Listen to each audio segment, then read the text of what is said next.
첫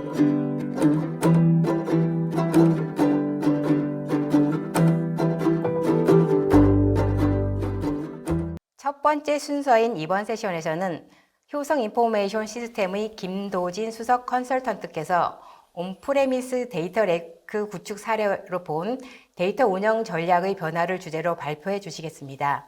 최근 증가하고 있는 기업의 온프레미스 데이터 레이크 구축 전략과 함께 오브젝트 스토리지만이 제공할 수 있는 다양한 장점과 효과적인 데이터 운영 방안을 살펴봅니다. 김도진 수석 컨설턴트님을 소개합니다.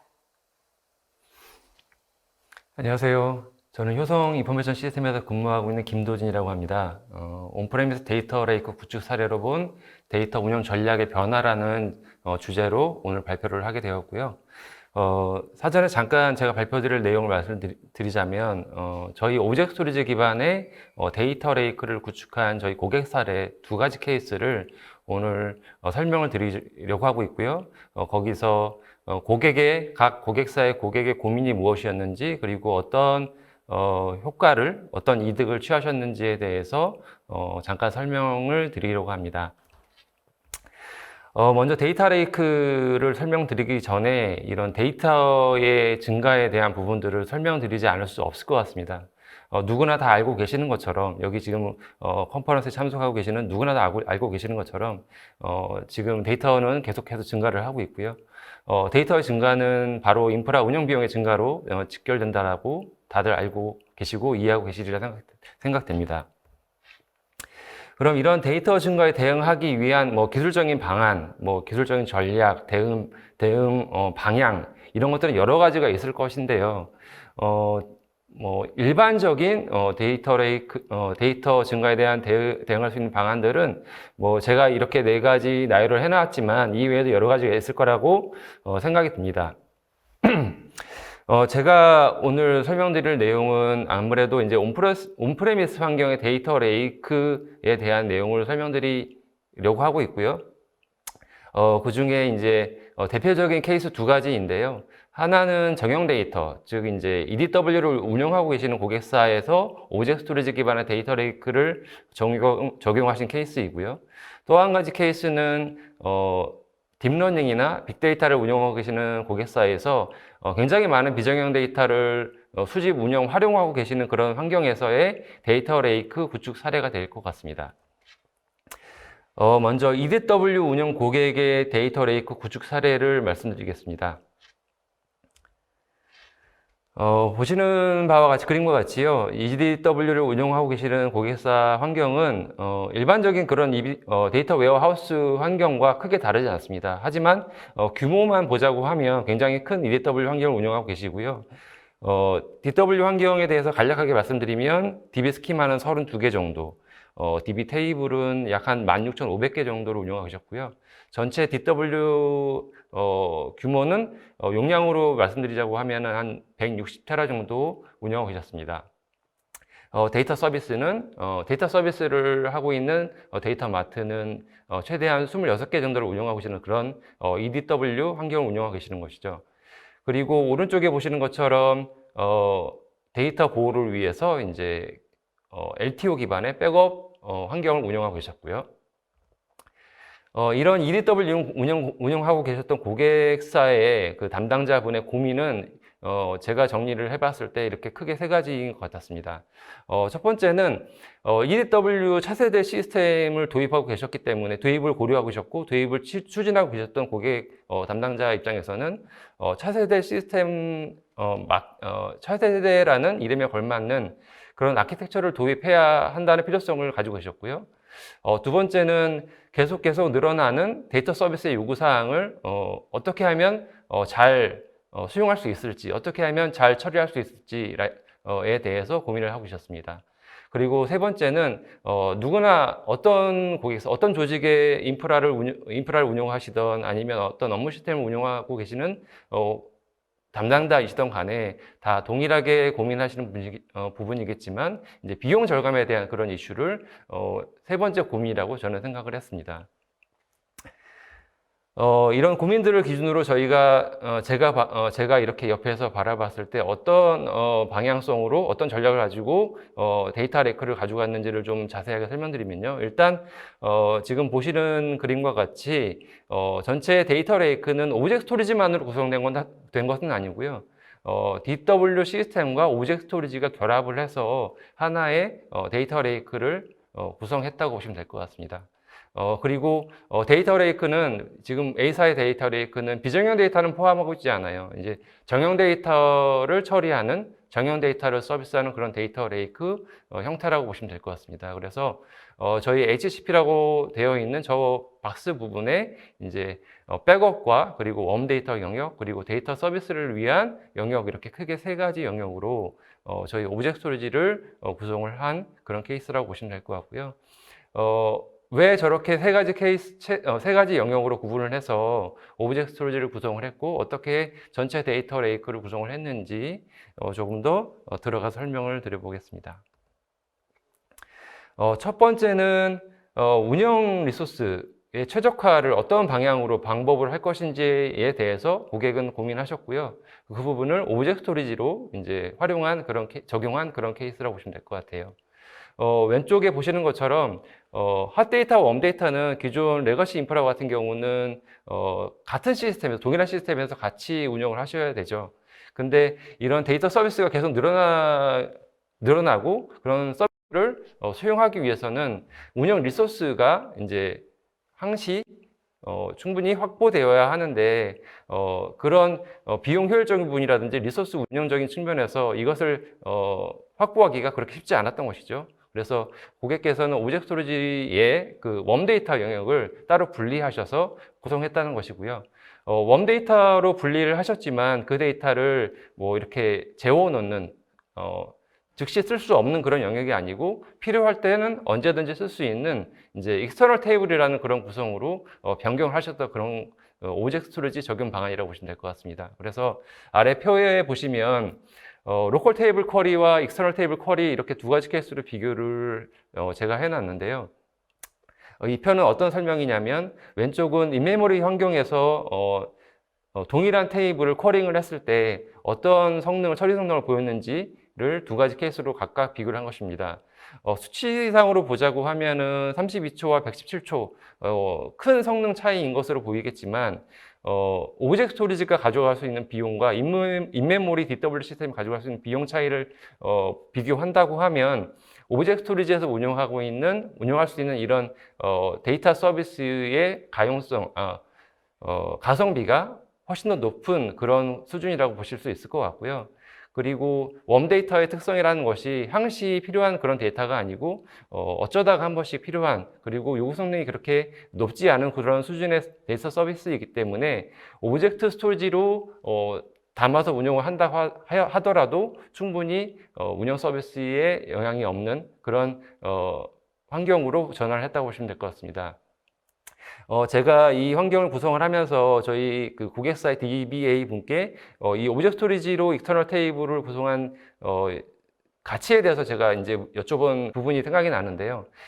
그 DBA 분께서 하셨던 말씀은 전체 시계열 데이터를 비용 효율적으로 처리한다는 것에서 오브젝트 스토리지의 가치가 있다라고 생각한다라고 그렇게 말씀을 하시더라고요. 이런 부분이 고객의 목소리라고 생각하시면 될 것 같습니다. 두 번째는 기존 데이터 마트 서비스를 오브젝트 스토리지로 이제 전환한 것이라고 보시면 될 것 같은데요. 그렇다고 해서 오브젝트 스토리지에서 실제 데이터 마트 서비스를 한다는 것은 아니고요. 필요한 데이터를 오브젝트 스토리지로 전환을 해놓고 오브젝트 스토리지를 쓸 수 있는 서비스들만 정리해서 오브젝트 스토리지를 통한 데이터 서비스를 할 수 있는 방향으로 이렇게 전환한 것이라고 보시면 될 것 같습니다. 그래서 기존에는 26개의 데이터 서비스를 운영하셨다고 하면 오브젝트 스토리지 기반의 데이터 레이크를 운영하시면서 약간 20개 정도로 이제 DW 자체의 데이터 서비스를 조금 더 효율적으로 운영할 수 있는 그런 환경으로 전환을 한 것이라고 보시면 될 것 같고요. 전체적인 이제 DW 리소스의 운영 효율성을 갖추는 것뿐만 아니라 실제 DW를 운영을 하는 업무 담당자의 업무의 운영 효율성도 같이 확보한 그런 방향이라고 보시면 될 것 같습니다. 세 번째는 데이터 보호에 대한 부분입니다. 데이터 보호, 즉 이제 백업에 대한 얘기인데요. 기존에는 서두에 말씀드린 것처럼 이제 전통적인 LTO 백업 형태로 데이터 보호를 하고 계셨어요. 근데 이제 오브젝트 스토리지로 기존 백업 정책이나 이런 것들을 그대로 유지를 하시면서 오브젝트 스토리지 기반의 백업으로 전환을 하신 그런 케이스고요. 근데 이제 오브젝트 스토리지 백업으로 전환을 하셔서 가져갈 수 있는 가장 큰 장점은, 가장 큰 가치는 직접적으로 DW에서 직접적으로 백업을 수행하기 때문에 더 높은 단계, 상위 수준의 백업 환경으로 진화했다는 것이고요. 그리고 테이블 레벨의 복구가 가능하기 때문에 더 빠른 데이터 복구 환경을 가져갈 수 있는 그런 장점을 가져간 그런 케이스라고 보시면 될 것 같습니다. 제가 말씀드렸던 DW 환경에서의 오브젝트 스토리지 기반 데이터 레이크 사례를 말씀드렸다고 하면, 두 번째 케이스는 비정형 데이터의 오브젝트 스토리지 기반 데이터 레이크 구축 사례이고요. 비사라고 제가 표기를 했습니다. 비사의 오브젝트 스토리지 적용 케이스는 저희 오브젝트 스토리지가 적용되기 이전의 이제 모습인데요. 오브젝트 스토리지를 쓰고 계시지 않았던 건 아니에요. 스위프트 기반의, 오픈스택 스위프트 기반의 오브젝트 스토리지를 운영하고 계셨고요. 약 한 규모는 2PB 정도의 용량으로 운영을 하고 계셨습니다. 규모만 보자고 하면 작은 규모는 아니고 굉장히 큰 규모를 운영하고 계셨던 그런 고객사이시고요. 오른쪽 보시는 것처럼 이제 딥러닝이나 뭐 AI 학습, AI를 활용한 이제 딥러닝이라든지 빅데이터 분석 환경을 운용하기 위해서 비정형 데이터를 수집하고 서빙하기 위한 그런 중간 매개체로 오브젝트 스토리지를 운용하고 계셨던 그런 사례라고 보시면 될 것 같고요. 이 고객사의 업무 담당자분의 고민은 지금 보시는 것과 같이, 일단 비정형 데이터는 계속 늘어나고 있고, 이런 늘어나는 비정형 데이터의 수요를 감당하기 위해서는 충분한 성능과 확장성이 확보가 되어야 하는데, 사실 스위프트라는 오픈소스 기반의 이런 인프라가 이런 것들을 최적화하기에 또 확장하기에는 그렇게 녹록하지 않았던 그런 고민이 있었고요. 두 번째는 스위프트가 가지고 있는 제약이죠. 그 컨테이너의 제약 때문에, 그리고 사용자의 관리가 이제 좀 복잡해지고 어려워지는 그런 부분들이 두 번째 고객의 고민이었습니다. 그리고 세 번째 고민은 오픈소스 기반의 인프라라고 하면 대부분의 분들이 저렴한 비용으로 우리 인프라를 구축할 수 있어 라고 생각하시겠지만, 실제 대용량 대규모의 스위프트 인프라를 운영하는 고객의 생각은 달랐습니다. 실제 우리가 운용을 해보니까 ROI가 나지 않는다, 생각보다 비용 효율적이지 않다라는 고민을 하고 계셨던 것이죠. 그래서 저희 오브젝트 스토리지로, 즉 이제 저희 오브젝트 스토리지이지만 S3 기반의 오브젝트 스토리지로 이제 전환을 하셨어요. 그리고 규모도 기존의 2PB에서 6PB라는 3배가 넘는 그런 규모로 확장을 하셨고요. 단 이제 기존의 어플리케이션이나 업무 환경이 스위프트 기반으로 운영이 되고 있었다고 하면 S3 기반의 오브젝트 스토리지로 바뀌었기 때문에 S3 API 기반으로 이런 모든 것이 다 변경되어야 했고요. 그리고 기존에 없었던 원격지 데이터 센터와의 복제 환경도 같이 지금 진행을 하고 계시는 그런 사례라고 보시면 될 것 같습니다.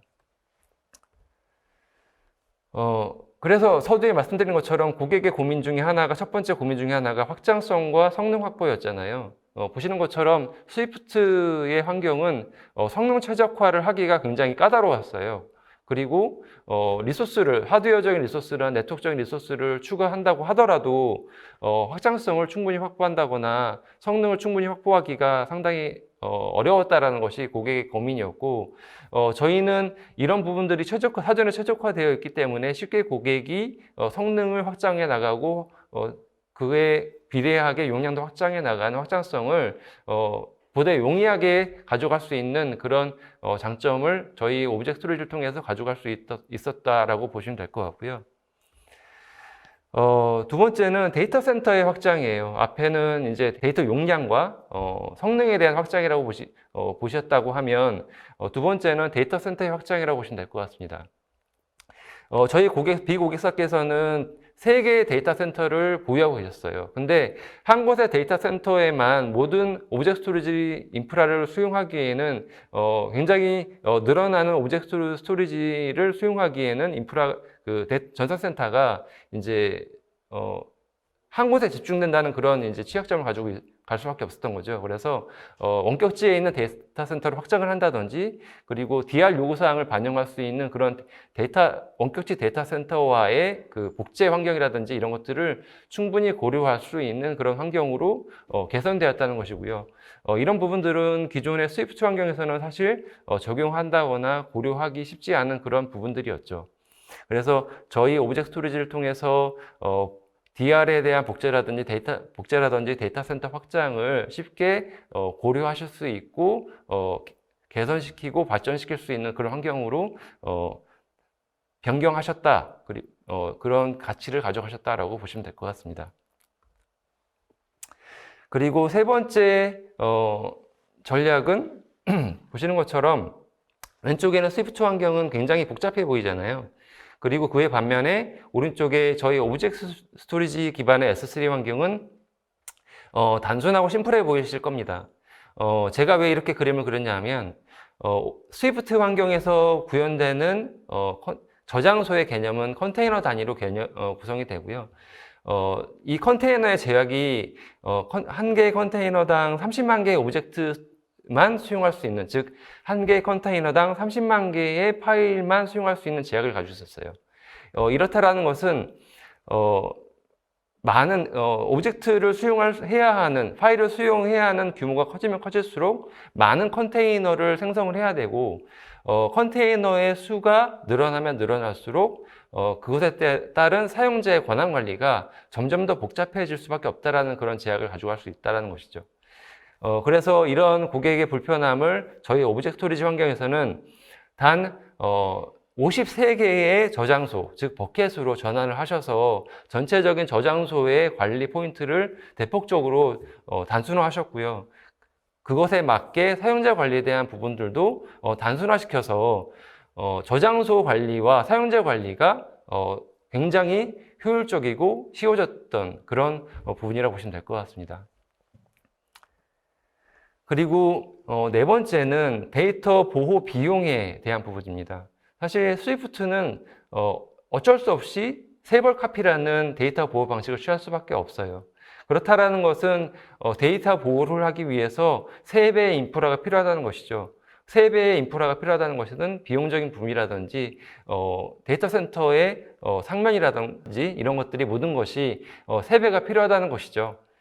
이런 부분들이 효율적이지 못했기 때문에 저희 오브젝트 스토리지를 통해서 이제 데이터 보호 방식을 취하셨을 때는 기존보다 1.5배 절감된 비용 효율성을 가지고 갈 수 있었던 것인데요.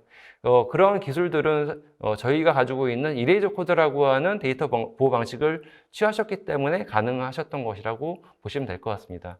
그래서 기존 스위프트 환경에서는 3개의 복제본을 가지고 운영을 하셔야 되는 그런 데이터 보호 방식이라고 하면 저희는 하나의 복제본과 데이터 보호를 위한 추가적인 데이터를 약간 0.5배 정도만 확보를 하면 되기 때문에 전체적인 데이터 보호 비용이 대폭적으로 절감이 된 그런 환경으로, 오브젝트 스토리지 환경으로 전환이 되었다. 그런 케이스였다라고 보시면 될 것 같습니다.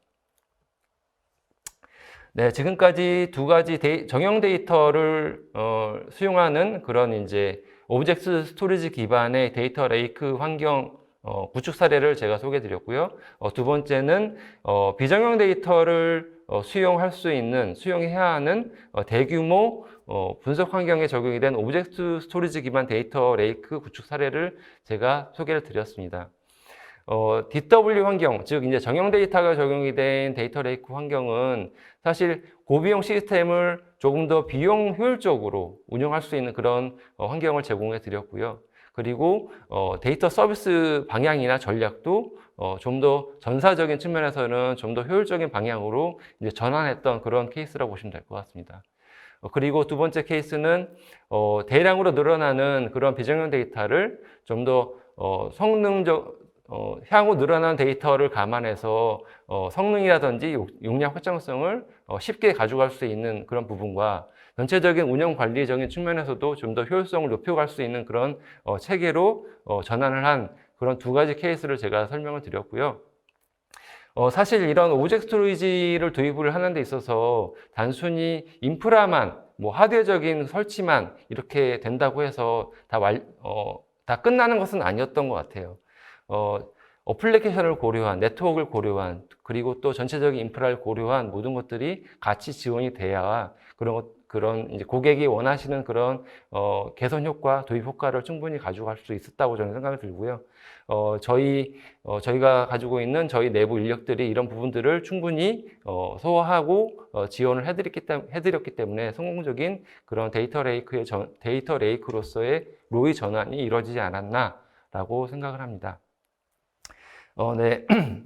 제가 준비한 내용은 여기까지고요. 혹시 추가적으로 필요하신 부분이라든지 데이터 레이크, 오브젝트 스토리지 기반으로 하는 이런 데이터 레이크 구축과 관련해 가지고 필요하신 내용이 있으시거나 지원이 필요하시면 언제든지 저희 회사로 연락을 주시면 저희가 언제든지 발빠르게 대응을 해드리도록 하겠습니다. 이상 효성 인포메이션 시스템의 김도진이었습니다. 감사합니다.